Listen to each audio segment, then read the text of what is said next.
Hello, everyone. My name is Fred, and welcome back to another story time. This is a story that I'm basically continuing from my last story. There's some things I thought of in my childhood that I thought was pretty funny, and, and this is one that came up while I was telling one of the last stories. Um, so this story, basically, we lived in Missouri at this time, and I don't know if there's a thing with Missouri, but as a kid, I remember they had a lot of firebugs or fireflies or whatever they call them, and it was the summertime, so they were out in force. And when we were kids, our parents would give us little jars, so we just go by and catch them, and we see how many we can catch, and and we didn't keep them. We just let them go when we were done, and we just let them all fly away. But at this particular time, it was really dark outside because we could really see all the fireflies. It looked amazing, magical. Especially if you were a little kid, like just seeing all these glowing lights all out there. And so, why when so I got my jar and I'm out there, running around, trying to catch all these fireflies, and I so we had a pretty big backyard back then. So it was there was a bunch of forest back there, which is what I liked. We stayed in those forests as a kid. Actually, it was called Forest Street. So yeah, there you go. And I'm assuming that's why we had so many fireflies back there. But it was a lot, and it was a pretty big backyard. There's about five of us, five kids, and we're all just running around. And the thing that got me, and it literally got me, it was dark, and you got like five kids running around in the dark. Something's gonna go wrong, and it had to be me. I don't know why it had to be me. It always seems to be me. We're running. All I remember is running. I'm chasing this firefly. It was pretty close to the house too. So I wasn't even that far. And I don't even know, I can't remember. I just remember running, and then I remember not running. Like everything, it was already black, so I couldn't say everything went black, but I remember just not running anymore. And my face is in gravel, and I couldn't move. I don't even think anyone was looking for me because, like, I didn't scream, I didn't say anything. It was just I was there and then I'm not there. But it was too dark for anyone to see that. And come to find out, once I got my bearings, I had fallen. So I don't know. It was a crawl space by the house. It was like a little hole, like not even a foot long, but yeah, so you would get down in there, open up the little hatch, and you could crawl under the house. And I had fallen in there in the dark. That's terrifying for me, anyway, because I didn't even know where I was. I just knew because it was dark, and no one even saw me fall. I don't even know how much time had passed before I had, because I knew I was out. I just don't know for how long. I knew it wasn't long because I could still hear like people out there. So like my cousins and stuff, they were still chasing fireflies, and so it just like a couple minutes had passed. But I'm just shocked that I didn't like hit my set, because it was like a metal shaft, or I don't know what the correct word is, but it was a metal grating or whatever so on the outside of the hole, and then you could see the concrete to the bottom of the foundation or whatever, and then you would crawl in the little hole in the crawl space. And I've been down there before, just in the daytime. So when it's hard to me to convey what was going through my head, because long story short, I got up. I'm surprised nothing was broken, because I was a mangled mess. Like, that was a tiny hole, and my whole body was down there. I was just mangled. So I got up, I go to my mom, and I don't even think she noticed I was missing. It wasn't that long, a couple minutes, I bet. But I looked like I had just been through like a dog fight. Like my clothes were ripped, my face was bloody. She's like, "What happened to you?" And I'm like, "I think I fell in the crawl space over here. I think I'm gonna need some band-aids." It's like, you know, I hurt myself a lot as a kid.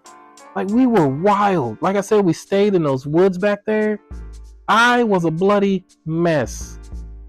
So mom took me in. I don't think I needed stitches or anything, but I had a lot of scrapes, bruises, and she patched me up. My parents my dad was in the military, so he used a lot of his military stuff on us. I remember one time, we were in Germany at this time, and we were in Germany. I was a real little kid. I'm surprised I can remember most of this stuff. But at this point, we were playing tag in the back.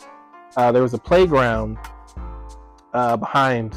I think we lived in like an apartment building or something, and there was a bunch of us, at least 20 kids, and we're playing tag. And yeah, the kid was on the other side of the playground, and he was counting to 20 or whatever. And I think most kids, or was it hide and seek we were playing? Was it hide and seek? I don't know. But I think it was hide and seek, because the idea that I had in my mind is the kid was going to count to 20 and, turn around. So it had to be hide and seek. Yeah. So he was going to count to 20 and then run, try to find us. But my idea was I wasn't going to hide. I was just going to outrun this kid. Like, he couldn't catch me. So I'm backing up as he's counting. Like, I'm looking at him, he's counting, and I'm just like slowly backing up. And I'm like, as soon as he gets to 20, I'm just going to take off, and he's just not going to be able to catch me. And he hits 20, and I turn around as fast as I could, and clang, I turned straight into a pole, just a giant metal pole. It was in the middle of the playground, and it wasn't a pole. It was more like a metal fence. It was like a decorative design thingy they had in the park. I mean, it looked nice, but not when you're running face first into it. So yeah, I smack my face into this. I guess pole is the wrong word, but that's the only word that comes to my mind. I smack face, and apparently I just obliterated my face. I couldn't tell though. So I turned back around, and because I'm not deterred. I'm still, ready to outrun this kid. And he's looking at me in horror. I'm like, what's the problem? Like, he's not chasing me. And he just points at me. He's like, your face. I'm like, what do you mean? Like, I could feel there was liquid on my face, but I just thought I was sweating because we've been out there playing all day. So I wipe my forehead, and I look at my hand, and it's just blood everywhere. I'm like, oh, this isn't okay. I mean, I did just run into the pole, but I didn't think it did that much damage. So I'm looking at my hand, and I look at the kid, and I could tell by the look on his face, like, I need to leave. Like, that's what his face was telling me. I didn't feel it though. Like, I felt fine. But yeah, he's like, yeah, playtime's over. You got to go. So I go back to the house, and I go in, and my dad, look, he's there to greet me, and he's just looking at me, and I'm like, I mean, I was practically a baby.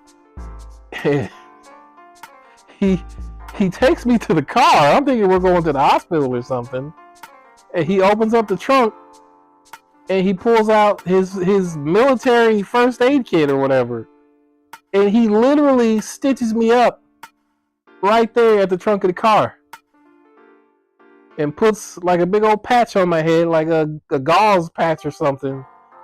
So I look like a prisoner of war, or like I got this patch on my head, it's practically covering up my eye, and I just go back to playing. That's how it is. Yeah, he just shoos me away after he just stitches me up. Like I think we went to the hospital eventually, but we didn't go right then. And I did get some stitches. I could still see, you can still see the scar on my head today. It was a pretty big gash. There was another time I gashed my head. I got two big scars. Well, not big. They kind of went away. Let me look at you. Yeah, you can still see them, but they're not prominent. They're not prominent. We'll probably see if we get a close up so you can see these scars. But yeah, I'll tell you, we were wild. I was a wild kid back then, man. I liked jumping. I really liked jumping. So if there any time I could jump off of something or jump on something, I would jump. You just call me the leaper. But yeah, that was the crazy things we did. So that's my story. I could probably keep going, but we'll stop there. So yeah, if there are any crazy things you guys did as children, I'd love to hear it. I got plenty more stories from my childhood that I can share. But yeah, thank you for watching, and take care. Bye bye.